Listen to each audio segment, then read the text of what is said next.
जय श्री कृष्ण दोस्तों, BSR family में आपका स्वागत है। दोस्तों आज मैं आपको बहुत ही सरल और बहुत ही कारगर उपाय आपको बताने वाली हूँ। दोस्तों अगर आप इस उपाय को पूरे विश्वास से करते हैं तभी ये आपको सफल होगा, आपकी मनोकामना अवश्य ही पूरी होगी। दोस्तों आज मैं आपको संतान प्राप्ति के लिए बहुत ही सरल उपाय बता रही हूँ। आप 7 गुरुवार इस उपाय को करेंगे तो निश्चित ही आपकी जो गोद है अवश्य ही भरेगी और मनचाही संतान की प्राप्ति आपको अवश्य ही होगी। दोस्तों गुरुवार के दिन आपको सुबह स्नान करने के पश्चात आपको पीले वस्त्र धारण करने हैं। देखिए संतान प्राप्ति के लिए है और गुरुवार का दिन है तो आप उस दिन बाल ना धोए और उस दिन वीरवार के जो नियम होते हैं वो अवश्य निभाएं। बाल ना काटे, ना नाखून काटे, ना कपड़े धोए, ना बाल धोए। आप एक दिन पहले ही बाल धो लें। दोस्तों उस दिन आपको पीले वस्त्र धारण करके भगवान विष्णु के आगे एक शुद्ध घी का दीपक जलाना है, नहीं तो आप तिल का तेल का भी जला सकते हैं। दोस्तों इस उपाय को आपको 3 आटे के पेड़े लेने हैं और उसमें थोड़ी सी हल्दी, जब आटा आप लोई बना रहे हैं तो आप थोड़ी सी उसमें 1 चुटकी भर हल्दी डाल दें और उसकी 3 लोई बना लें और उसमें आपको थोड़ी थोड़ी बिल्कुल बिल्कुल मुट्ठी से भी कम कह लीजिए, थोड़ी सी बिल्कुल आपको चने की दाल भरनी है और एक छोटे से गुड़ की डली भरनी है। उसमें आपको उस लोई को फिर बंद कर देना है और 3 लोई बनानी है और उन तीनों लोइयों को भगवान विष्णु के आगे आपको रखना है और एक शुद्ध घी का दीपक जलाना है और आप वहाँ पर बैठ के एक माला ओम नमो भगवते वासुदेवाय मंत्र का या आप संतान गोपाल मंत्र का भी जाप कर सकते हैं। कम से कम 1 माला, ज़्यादा से ज़्यादा आप ज़्यादा करना चाहे तो और अच्छा है। आप जितनी माला करेंगे उतना ही अच्छा है आपके लिए। दोस्तों उस दीपक को जलाएं और भगवान विष्णु के आगे उन तीनों पेड़ों को रख दें।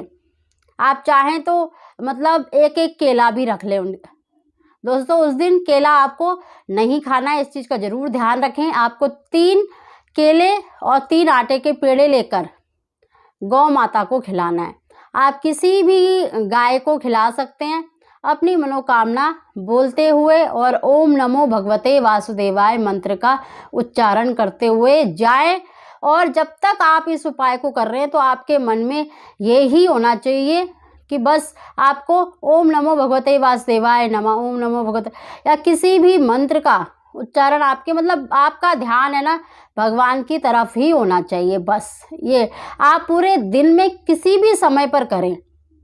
वैसे तो सुबह करें तो बहुत ही अच्छा है। अगर आप सुबह आपके पास समय नहीं मिल पाता है तो आप संध्या के पूरे दिन में किसी भी समय करें। आपको 7 गुरुवार करना है ऐसे और पूरे विश्वास से करना है। दोस्तों मैंने पहले भी बताया है कि गुरुवार का चमत्कार मैं खुद मानती हूँ क्योंकि मैं खुद बृहस्पति भगवान की पूजा करती हूँ। मेरे घर में जो भी है उन्हीं की देन है। मैं सिर्फ आपको उपाय बता सकती हूँ। देखिए करना आपको है, देने वाला वो है। हम सिर्फ एक माध्यम है, एक रास्ता है आपके लिए कि हम आपको उस राह पर चलने के लिए कह सकते हैं, लेकिन चलना दोस्तों आपको है। आप पूरे विश्वास से इस उपाय को करें कि हे प्रभु हम इस उपाय को कर रहे हैं, इस इच्छा से आप उसको अवश्य पूरा करें। देखिए 7 गुरुवार करना है और विशेष नियम का ध्यान रखना है कि उस दिन आपको कटिंग वगैरह, बाल नहीं धोने, कपड़े नहीं धोना है। जो वीरवार के जो नियम होते हैं वो आपको डिस्क्रिप्शन पर भी लिखे हुए मिल जाएंगे क्या क्या नियम होते हैं, तो उन नियमों को अवश्य आपको फॉलो करना है। और उस दिन पूरे विश्वास से आप दीपक जलाएं, पूरा ध्यान करें और उन 3 पेड़ों को आप किसी भी गौशाला में जाकर तीनों आप चाहे तो 1 ही पेड़ा लें, आप चाहे तो 3 पेड़े ले सकते हैं। आप अगर अपनी इच्छा के ऊपर है कि आप कितनी गाय को खिलाना चाहते हैं। आप मैं तो आपको 1 बताया, 1 भी और 3 भी। अगर आपकी इच्छा है, अगर आप उससे ज़्यादा भी ले जाना चाहे, 5 ले जाना चाहे तो 5 भी ले जा सकते हैं। दोस्तों ये बहुत ही सरल और अचूक उपाय है क्योंकि इसको जिसको भी मैंने बताया उसकी गोद अवश्य ही भरी है। लेकिन करने के ऊपर है, हमारे कर्म कैसे हैं कि हम किस इच्छा से कर रहे हैं, किस भाव से कर रहे हैं। वहाँ पर देखिए किसी की जल्दी पूरी हो जाती है इच्छा तो किसी की लेट होती है, क्योंकि कोई ना कोई हमारा कर्म है जो आगे आ जाता है और कुछ हमारी मतलब करते हुए हमारे मन में क्या भाव है, क्योंकि जो ठाकुर जी है, जो प्रभु है, वो हमारे भाव देखता है। हमारा सिर्फ कर्म ही नहीं देखता, हमारे अंदर का भाव भी देखता है।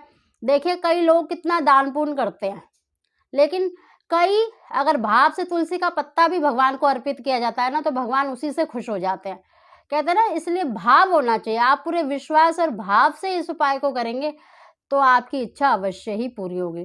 दोस्तों, इस उपाय को करें और आपको अवश्य ही आपकी जो भी मनोकामना है, मनचाही संतान की प्राप्ति के लिए मैंने बताया है, तो अवश्य ही पूरी होगी। आपकी सूनी गोद अवश्य ही भरेगी। दोस्तों, इस उपाय को करें, लाभ प्राप्त करें। आप सभी को जय श्री कृष्ण।